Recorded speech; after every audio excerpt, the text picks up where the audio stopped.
সকলকে রথযাত্রার জন্য অনেক অনেক শুভেচ্ছা ও ভালোবাসা। তো hello friends, welcome to my new mini blog. তো আজকে চলে গেছিলাম আমাদের এখানেরই একটা রথের মেলাতে। ওখানে গিয়ে প্রথমে হাড়চুরি কানের বালার দোকান দেখতে পেলাম, কিন্তু আমার ওতে বেশি ইন্টারেস্ট নেই। আমার হচ্ছে ইন্টারেস্ট বেশি স্টেশনারি জিনিসে, যেগুলো দিয়ে বানানো যায়। দিয়ে তারপরে আমরা রথ টানতে চলে গেলাম। এই যে রথ, তোমাদের রথটা কেমন লাগলো কমেন্টে জানিও। রথের মেলাতে একটু ঘোরাঘুরি করার পরে, কারণ সামনে আমার মামার পৈতে, ওই জন্য ওর জন্য একটা পাঞ্জাবি কিনতে চলে গেলাম। আর মেলা থেকে আমি যে একটা স্টেশনারি জিনিস কিনেছিলাম, যেটা হচ্ছে এই পাউচটা দিয়ে, মেলা থেকে বেরিয়ে আমরা চলে গেলাম সোজা পাঞ্জাবির দোকান। আর রাস্তায় আজকে খুবই ভিড় ছিল। দিয়ে তারপরে এই পাঞ্জাবিটা আমরা নিয়েছি। বলো তো কেমন হয়েছে?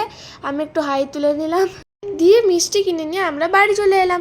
আর এইটার একটা বড় ভিডিও আসতে চলেছে। ভিডিও ভালো লাগলে লাইক শেয়ার সাবস্ক্রাইব, তার সাথে কমেন্টও করো। টাটা।